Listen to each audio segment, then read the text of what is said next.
And it's almost like you're getting this tapestry of different layers of different time periods. You got the archaic layer that's in there somewhere, and then you have, as you mentioned, the Persian Zoroastrian influences start to trickle into the text, and then you get this later Hellenistic layer of influences, and the pre-Socratics with their monism and dyads and all that stuff. It starts to get pushed into the text, and so you have a tapestry of different centuries of time periods, different influences, and it's being sewn together. This could only happen to this extent in that region, just for reasons of pure geographic reasons. But all of these different you have the Persian Empire that brought ideas and influences from India as well, and of course from Iran. I mean, the Iranic peoples, and you have the Greeks, and you have the Egyptians. So you have everything converging in that local area, this tiny little area that absorbs from all of them, and that is what eventually produced this corpus. I mean, it's. I mean, what's beautiful about it is the humanity of it, and the just all of these different art cultures coming together, leaving an imprint and moving on, and this was absorbed. Now, again, it was absorbed somehow, but it was not. It was completely unknown to most Yahwists, or practically almost all Yahwists, in the up until the Hellenistic period. I mean, imprints were left, but they were not widely known, and that changed. This is another book that I'm also working on. Uh, that changed with the museum in Alexandria. I mean, what people need to understand. I mean, Ptolemy the First and Alexander called the Great, Alexander the Third. They grew up together. I mean, they were childhood friends. They grew They both were students of Aristotle. exactly, and when they founded Alexandria, the idea was to implement Aristotle's ideals, and so the city was well planned with with the grid of streets. I mean, a very modern city. The temple was had a the doors were automatic, in opened up automatically because of hydraulic. When you walked on the kind of the platform leading to the temple, the hydraulic pressure would cause the doors to open up, and so this was this was like Silicon Valley of the ancient world. I mean, this is where you want, if you want to go to the cutting edge technology of the time, you want to go to where things are done. You go to Alexandria. Now, Ptolemy the First created his palace in Alexandria and around surrounded it with the temple and the museum. The museum was just the place of the muses, and within the museum you had the museum. You had the famous Library of Alexandria, and it was the first real library in the world. People often say, well, there were libraries before the Library of Alexandria, like Ashurbanipal and other, but these were archives. These were not libraries. This is where you would put different texts, administrative texts, but also literary texts. You would put them in an archive to conserve them, or to teach scribes how to how to learn their profession. But these were archives. These were not libraries. The difference between an archive and a library is that an archive is for to conserve or to use as material to teach scribes and things like that, but it is not a place to study texts critically, which is really kind of what Aristotle wanted and his followers wanted to do, and to find where different manuscripts of the text don't disagree with themselves, or where the same manuscript has all kinds of disagreements within its own text, and so starting to critically study text. That is what happened in Alexandria, and we see that also the same methodology also applied in the Bible: addition, redaction, etc., etc., following the same idea. Now, historically, it is so clear and so conspicuous that up until the library was established late, really till tail end of the 4th century, beginning of the 3rd century BCE in Alexandria. Up until that moment, we see no as I said several times already today, zero evidence of any type of knowledge of the Bible anywhere in any of the Jewish diaspora, whether in Egypt, Babylonia, Judea, Samaria, etc. No one knows anything. There are no names that are related to the Bible. There are nothing. No one. It's simply not inexistent. This changes at the beginning of the third century so clearly. We start seeing those names appearing in the lists of names in the onomasticon. We start seeing people like Keteos of Abdera, or whatever text that we have there. We start seeing people at that time, around the time of the museum. People start knowing something about the Bible, referring to the Bible. I mean, it is so clear that there was a shift around that time. And as a historian, I look for triggers. What causes something causes change in history, and you need to find the trigger. And the trigger, I mean, this library in Alexandria is such a clear trigger, such a major trigger. And you see it in the archaeological record so clearly. There's nothing before and it starts after. That I think it's really hard to argue with that. This is what I've been saying for as long as I started to discover some of this information. And then obviously we get the Septuagint translation coming a little bit later, but it doesn't seem like the construction or the creation of Genesis, for example, let's just take Genesis by itself, doesn't seem to have been constructed that much earlier, maybe less than a century before at some point. Even decades. Yeah, maybe decades. That's what I was going to say, maybe decades. We talked about Virgil. It took him 10 years to write the Enneads. Okay, it took him 10 years, one person. And the Enneads, in terms of their length, I mean, it's about the same size as the Pentateuch. So it's one person, 10 years to write the equivalent of the Pentateuch. Now, Virgil also used earlier sources. He did not come up with the idea of Aeneas coming from the East. It was already very popular in Rome before him. There were earlier sources, and one person did that in 10 years. There's the Shahnameh, which is much later, of course, but Ferdowsi, who wrote the Shahnameh, which is like the great Iranian epic, beautiful. I highly recommend the viewers to check that out. The Shahnameh is 150. I mean, it's like 1.5 times greater than the entire Bible, including the New Testament. I mean, the Old Testament and New Testament times 1.5. One man wrote that in 30 years. So 30 years of one man is the equivalent of 1.5, the entire biblical corpus. And also he used earlier material as well. Okay, but this was so people can write this if the right trigger exists and there is the right motivation. People can write this corpus very, very quickly. It happened in. And when I look at Genesis, for example, it seems to be similar in its construction to other theogonies slash Genesis stories, creation myths of the time period, where you have a god who is a demiurgic creator, and he makes heaven and earth, Aranos and Gaia, which is what you see in like theogonies. And sort of Pherecydes has a different version of this.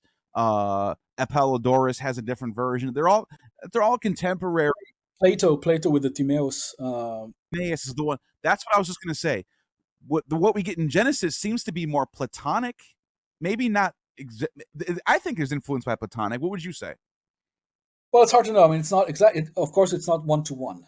It's not exactly the same. There are some certain elements. I think it's influenced. It's heavily influenced, as is Plato himself, by Persian. By Persian. He admits this. He says yeah, that exactly. Pythagoras was taught by Zoroaster. That's right. That's So right. they're all borrowing from each other, but it seems to be in this Exactly. particular period where you Yeah. start to see all these ideas of a single perfected, not perfect, but like some sort of eternal demiurgic power who's above all the daemons. Well, I mean, you have that in Egyptian in the Egyptian worldview for millennia before that. So, I mean, it's not exactly necessarily new. The question is not, it's, so again, as a historian, you look for triggers. You don't see a historical trigger for that necessarily. Then, if you don't see a trigger, what you need to do is start looking at individual, data points within the text to see, are they closer to the Egyptian model or to the Persian model or to whatever. So you need to start analyzing, because there is no trigger. Need to start analyzing the data as per se, and seeing what it relates to more. It's really interesting because a lot of the ancient ideas like that have a very very lengthy time, shelf life. Okay, they were there for, some ideas are, you find them in Sumerian texts, and they appear also in Hellenistic Babylonia. Okay, and so a lot of these texts, very often scholars in my field, unfortunately, they say, well, this looks like something from, that we find in the Neo-Assyrian text, and therefore I will date it to the Neo-Assyrian. That is extremely simplistic. When I do that with Amos, I mentioned that earlier. When I do that with Amos, I show how just the level of detail where he uses idiomatic expressions that would be lost on people in later centuries. But so that's why I can date the text really quickly, but I only really precisely, but I only date. I'm trying to be really really cautious and really scientific about this when I can see clear parallels that are indisputable between the different corpora, that where you can make that connection. But otherwise, it's really hard to date these texts in any really precise form. And we should be extremely cautious with that. It's overly simplistic to say, for example, they mentioned Cyrus, so clearly it was written during the lifetime of Cyrus, for example, or that is simply not scientific. I had an even worse argument thrown at me about Genesis predating, or this is what I'm not going to name names 'cause I don't want to. This is a friend of mine. He's a good scholar too. But in this particular thing, he really threw me. I was like, what? Well, I'll tell you what he said. I go, can you find anyone that's citing Genesis in the prophets, for example, or any? Because I'm trying to find out, when was Genesis written. I think it's Hellenistic. But I asked him, I said, what, can you find anyone citing Genesis or quoting from Genesis? And I just asked him this question. And he said, yes, Isaiah does. And then he gives me a passage from Isaiah that has one word in common with one word from a sentence in Genesis. They're not even talking about the same thing. One of them was about creation, the other one was about destruction. They're opposites. And I go, wait, so you're saying that this one word in common with this sentence makes him. I go, that's not a citation. You know what? Let's even if You said to me, this is not up for debate, and left. okay, so that person is clearly not thinking scientifically.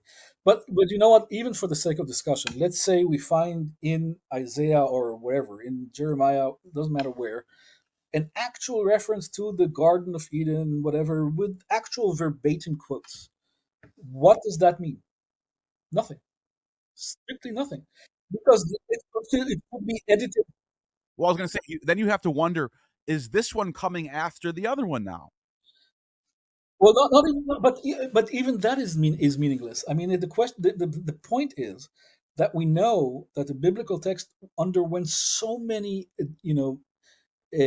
hands editing and redacting it. We know from Qumran that sometimes they change just one word. What if your unit is just a single word, and you can't even date, you don't know when that word was written and added to the text. The text, the text of Jeremiah, the text of Joshua was still was still in flux in the first century CE. Josephus had a different version of Joshua than what we are familiar with. Okay, yeah, and so we have. I mean, that's first century CE.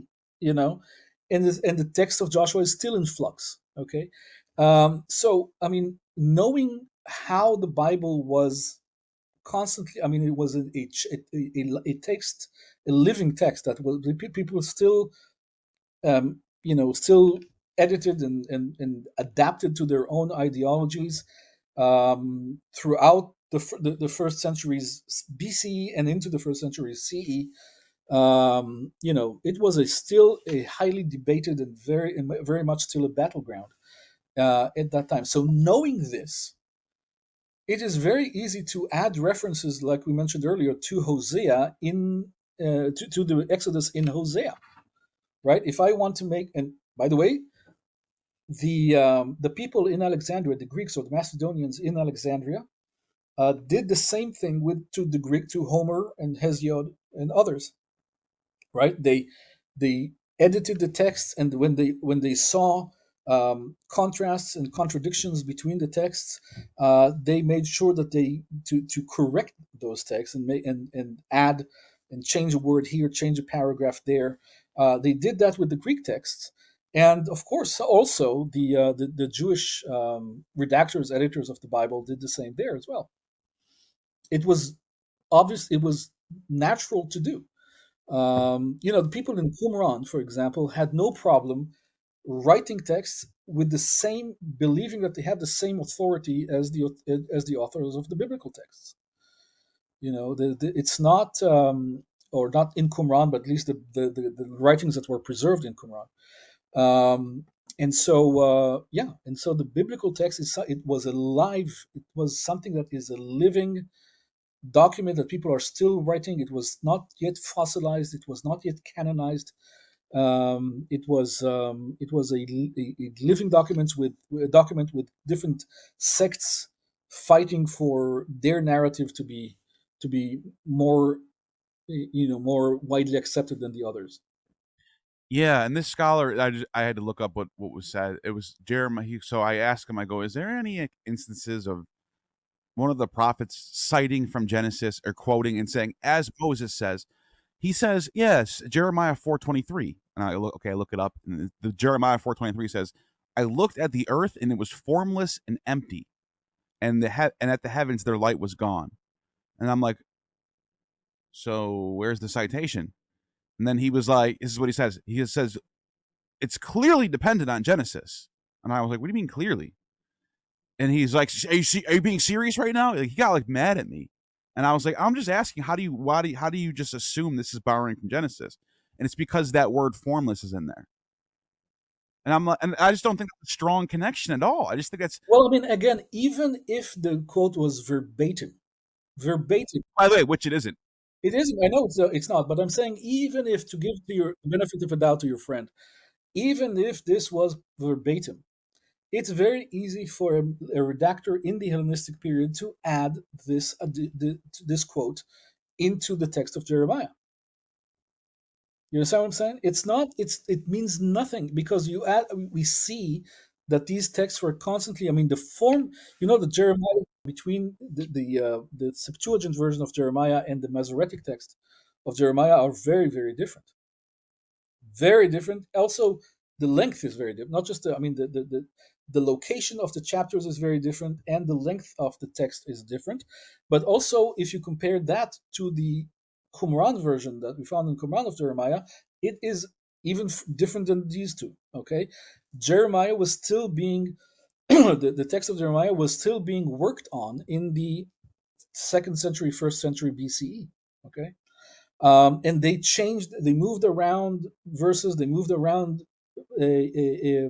pericopes, they moved around chapters, they added stuff, they removed stuff. It was still undergoing in the second century BC and the first century BC, still undergoing addition, redaction, etc. So very easy.